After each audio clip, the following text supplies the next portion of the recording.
You know how sometimes when you're using a search engine, it can feel a little bit Yeah. like you're just doing a bunch of work. Like you type in what you're looking for, and you get this huge list of links.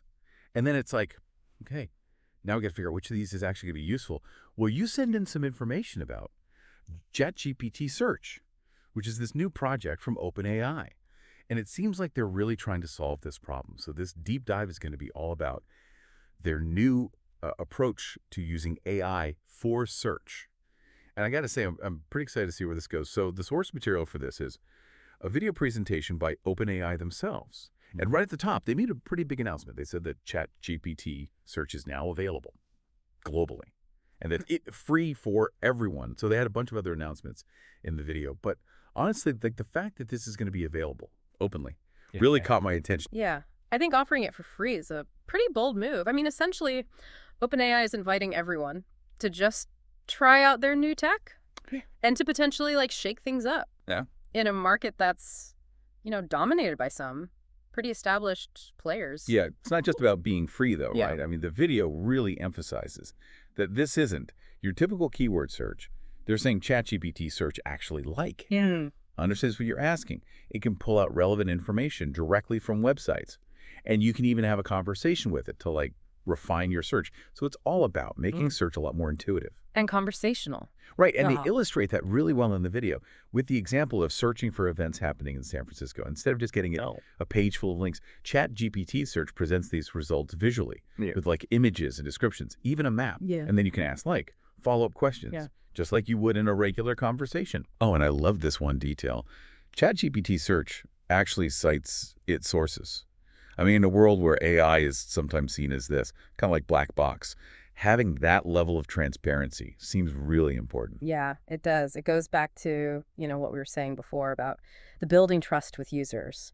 If you can see where the information is coming from, you're much more likely to feel confident in those results. Exactly. And then they had another example where they were searching for restaurants in San Francisco, and ChatGPT Search remembered their previous preferences, like wanting outdoor seating with heaters. So it's almost like it's learning your tastes as you go. Yeah, that's the power of context. And it's something that traditional search engines have. They've really struggled with that. ChatGPT Search is taking all these different factors into account. So it's creating this much more personalized experience. And then there's the voice search integration. Yeah. Which, like, to me, feels super futuristic. You can actually talk to ChatGPT. Naturally. And it understands what you're asking. I know. Imagine like you're walking down the street and you just say, "Hey, ChatGPT, find me a good coffee shop around here with wifey." And it just does it. It's like having this personal assistant, but one that's like plugged into the entire internet. There was this really fun little moment in the demo where they asked ChatGPT to translate Merry Christmas into a bunch of different languages. And obviously, that's a pretty basic task. But it kind of shows the potential of what this technology can do. Yeah, and it's interesting because while they're making all of this available for free, they are encouraging users to create accounts. And I think it makes sense from a business perspective, right? It's a way to access more features and avoid rate limits. Yeah, it seems like they're saying, look, you could try all the basics for free. But if you really want to unlock the full power of what we're building, then creating an account is the way to go. Exactly. It's like they're offering a taste of what's possible. And for a lot of people, that taste might be enough. But for the people who want to go deeper, there's this whole other level waiting to be explored. So we've talked about, some of the features of ChatGPT Search. But what I'm really curious about is, like, what does this mean for us, like, as users, for the future of search? Right. That's where it gets really interesting. I mean, think about how much we rely on search engines. They're like our gateway to information, our connection to the wider world. But for all of their usefulness, traditional search engines can sometimes feel a little bit impersonal, even a little frustrating at times. Yeah, totally. You're constantly refining keywords, scrolling through pages and pages of results, hoping to find that one big nugget of information you're looking for. But with this conversational approach, it feels more like you're collaborating with the search engine. Like you can ask follow-up questions, you can get clarifications, you can really explore a topic in depth. It's more engaging, it's more interactive, it's frankly more human. I wonder if that shift in how we interact with information will change our behavior. Like, will we be more inclined to ask deeper questions, to explore different perspectives when search feels less like a chore and more like a conversation? That's a fascinating question. I think it has the potential to, especially for like younger generations who are already so comfortable with voice assistants and chat interfaces. For them, this conversational approach might feel completely natural. Yeah, it's like instead of just passively absorbing information, ChatGPT Search encourages you to be more curious, more proactive in your learning. Exactly. And when you think about it, that's how we learn best, right? Through dialogue, through asking questions. You're actively engaging with the information. Okay, but let's get real for a second. How realistic is it to expect everyone to adopt this new way of searching? I mean, there are a lot of people who are perfectly happy with the way things are now. That's true. Change doesn't happen overnight. But I do think there's a certain appeal to this approach. That could be pretty universal. It's about removing friction, making search feel less like a task and more like a natural extension of how we think and communicate. And for people who might be Yeah. a little hesitant to embrace the whole Yeah. AI thing, is ChatGPT Search difficult to use? Not at all. That's the beauty of what OpenAI has done. They've made it incredibly user-friendly. If you can type a question or speed into your phone, you can use ChatGPT Search. So you don't need to be like a tech whiz to figure it out? Nope. They've really designed it to be intuitive, even for people who are brand new to AI.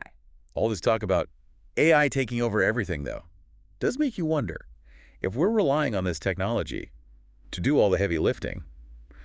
When it comes to searching for information, what happens to our own critical thinking skills? That's a valid concern, and it's one that we should be thinking about as AI becomes more integrated into our lives. But I don't think it's an either-or situation. I see it more as a collaboration. You mean like instead of replacing our critical thinking skills, Yeah. ChatGPT Search could actually help us sharpen them? Exactly. By providing us with more context, more perspectives, more information, it can give us more to think critically about. I like that. It's not about letting the AI do all the thinking for us. It's about using it as a tool to enhance our own thinking. Precisely. It's about working together to get a better understanding of the world around us. So for someone who's just trying to find some quick information online, what's the big takeaway here? Well, for starters, you now have access to a powerful new tool that can make your online life a lot easier. ChatGPT Search can save you time, reduce frustration, and help you find exactly what you're looking for in a way that feels more natural and intuitive. It's like having that friend Yeah. who always has the answer, Yeah. but without having to actually call them up Yeah. and interrupt their day. Exactly. It's like having access to this vast library of information, but one that can actually hold a conversation with you and help you make sense of it all. I have to admit, I'm pretty impressed with what I'm hearing so far. Huh. But I'm also curious about the technology behind all of this. Like, how does ChatGPT Search actually work? Well, the magic behind the curtain Yeah. is something Yeah. called a large language model. Okay, a large language model. Now, for someone who's not like knee-deep in AI research, what exactly does that mean? So think of it like this. Imagine feeding a computer program a massive amount of text and code. Like we're talking books, articles, websites, even like entire code repositories. A large language model learns from all of that data. It picks up patterns in language grammar, even reasoning. So it's kind of like teaching a kid to read, but on a few. Ridiculously massive scale. Yeah, that's a good analogy. But instead of just learning to read, this model learns to understand and even generate human language. So it can do things like write different creative text formats, translate languages, and most importantly for ChatGPT Search, answer your questions in a comprehensive and informative way. So when you ask ChatGPT, search a question, it's not just matching keywords anymore. It's actually like processing your request and like formulating a response based on all that data it's been trained on. Exactly. And because these models are constantly learning and evolving and getting sophisticated. better and more sophisticated. All the time, that's what makes this technology so exciting. It's constantly Pushing developing. boundaries of what's possible. Okay, so I'm starting to get the picture. But I have to ask, is this just a fancy way of saying ChatGPT Search is pulling information from? Like Wikipedia or something? How does it know what's currently happening in the world? That's where the real innovation comes in. ChatGPT Search is connected to the internet in real time. So it's not just relying on some static data set. It's actually able to access and process the latest information from the web. So it's like having this direct line to the collective knowledge of the internet, but one that can actually understand what you're asking and give you a coherent answer. That's a great way to put it. And because it's constantly learning, it's able to keep up with new developments, new trends, even new ways of speaking and thinking. This all sounds Pretty amazing. But Yeah. where do we go from here? What's the next step for ChatGPT search, or even like AI search in general? Well, that's the exciting part. We're really just at the beginning of this journey. As these models become more sophisticated, and as computing power continues to increase, we can imagine search becoming even more personalized, even more intuitive. Imagine a search engine that anticipates your needs. It suggests relevant information before you even ask, and learns your preferences over time. Almost like And so mind we'll do extension, the right? work. You're not just searching for information. You're interacting with a system that's helping you to think, to learn, to explore. Exactly. And I think that's what makes this technology so compelling. It's not just about Yeah. making search more efficient. It's about expanding our capacity for knowledge and understanding. So for our listeners who are thinking, Oh, okay, I'm ready to give this a try. What's the best way to get started with ChatGPT search? it's really easy. Just head over to chat.openai.com and create a free account. You can type in your questions, use voice search, even set it as your default search engine.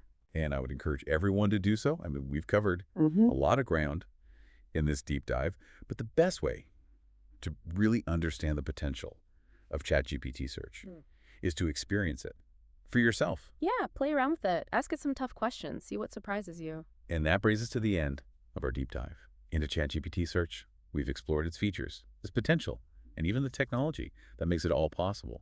But more than anything, I hope we've sparked your curiosity and given you a glimpse into what might be the future of how we find and interact with information. So until next time, keep exploring, keep asking questions, and keep diving deep.